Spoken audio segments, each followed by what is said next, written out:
Hi, Jamira. It's great to meet up with you here on Mozart Snapshots. Thanks, it's great to see you too. And today on Mozart Snapshots, I'm going to show you a rather unusual statue that's right in front of us. It is called Pieta, or Il Commendatore, and is inspired by Mozart's opera Don Giovanni. What an eerie piece. We have a statue just like this in Prague as well.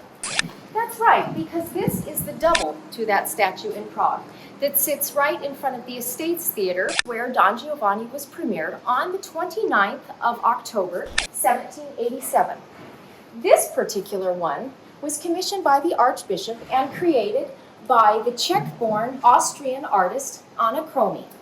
The inside represents death, and the outside represents what remains of us. The love we gave, the work we created, and the suffering that we endured.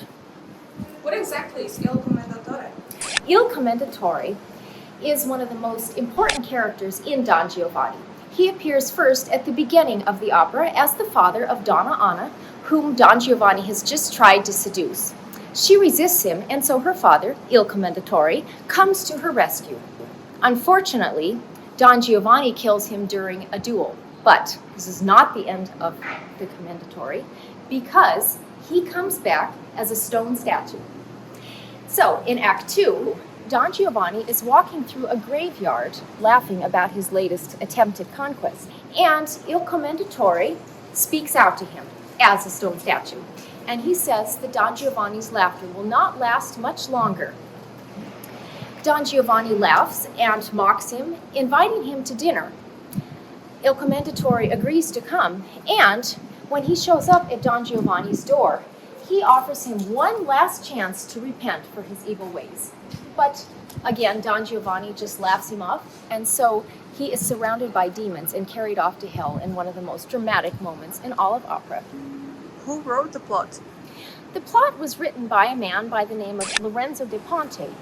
He was an Italian librettist who wrote the libretti for three of Mozart's most famous operas, La Notte di Figaro, Così fan tutte, and Don Giovanni. But his libretto was based on an old Spanish legend of Don Juan, which was called The Trickster of Seville. I wonder why Mozart and Da Ponte chose this particular story for a plot. Well, the Don Juan story, the downfall of a serial womanizer and the inability of a person to change for the better, has universal appeal. And this story traveled from Spain to Italy in the early 1600s and became a favorite with the Commedia dell'arte. And then after that, it traveled to France, where it became quite popular in the theaters of Paris. And there was quite a history already of so-called Don Juan operas in Prague. And so consequently, Mozart and Da Ponte probably felt that they could have success with this. And on top of that, Da Ponte actually knew the real-life Casanova in Venice. Was Da Ponte from Venice? He was from Venice, but he actually lived all over the world and ended up in America, becoming an American citizen at the age of 78, and also established the first Italian opera theater in New York. Why did he move to the U.S.?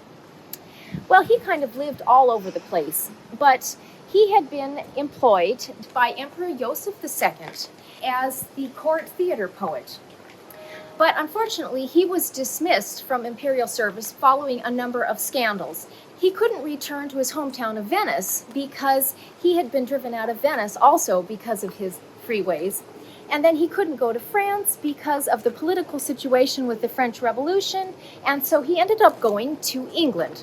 In England, he incurred a lot of debts, and so he decided he had to move onwards to America. Interesting, but why was Don Giovanni premiered in Prague? Well, Mozart was really beloved in Prague because the previous year he had had great success with The Marriage of Figaro. And so he was invited back to compose an opera for the visit of Empress Maria Theresa on the 14th of October, 1787. Unfortunately, the production was not ready in time, and so they ended up repeating The Marriage of Figaro, but it was finally premiered on the 29th of October, 1787. And incidentally, Mozart did not even finish the overture until the night before. Seriously? Uh-huh. Apparently, according to many sources, he had been out drinking with friends on the 28th when he suddenly remembered that he hadn't written the overture yet. And so round about midnight, he finally retired to his room. And he was, of course, a little bit tired and probably a little bit tipsy, and so Constanza had to keep him awake by telling him fairy tales. But, miracle upon miracle, he was able to finish Don Giovanni Overture in a mere 3.5 hours. Was it common in those days for everything to be so last minute?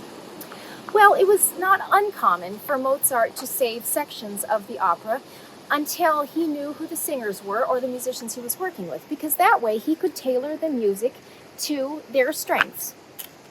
Did Mozart conduct the premiere himself? Yes, he did, and he was really quite a celebrity there, and so consequently when he walked out into the pit to conduct, he was accompanied by really thunderous applause. And was the premiere a success? Yes, it was a great success, and according to the Prague newspapers, they said that musicians and music connoisseurs alike had never heard anything quite like it. But they did also note that the music was exceptionally difficult to perform. It would have probably been a bit easier had they had time to practice it before the premiere. That is very true, and for our modern ears and modern eyes, we probably would have been rather surprised at the premiere. Why? Well, firstly, because the orchestra musicians were, for the most part, not full-time. So they all had other jobs, which meant, of course, that they couldn't practice as much as they probably would like to. And sometimes the instruments went out of tune. The wind instruments were particularly bad in that account, although in Prague they were apparently better than in Vienna. And then as far as the singers, they were mostly quite young and inexperienced, and so they kind of took Mozart's score as just a reference point, and then they did a lot of embellishment and improvisation over it, sometimes to the point where it was difficult to recognize the melody, and then they would crack a lot of jokes on stage, and then they would also do a lot of the parts more in a speaking style than in a singing style. And of course, a lot of the music had to be sight-read, because if it was done at such last minute, then there was no choice but to be sight-read. And Mozart later commented that the sight reading of the overture was really quite an extraordinary feat, although some of the notes kind of fell under the desks. And then as far as the audience was concerned, of the approximately 800 people who attended, there was only a very small percentage of them that actually were music lovers. The rest of them simply came because it was a nice social outing, and so they could catch up on the latest gossip, and sometimes they didn't actually even face the stage. And then, of course, there was a lot of men that came seeking romantic conquest. Perhaps there was a pretty singer. Well, Katie, thank you, and until next time, or as we say in Czech, nashledanou. You are very welcome, and by the way, this right here is the grave of Anna Kromi, and you can see a little miniature Commendatore right below.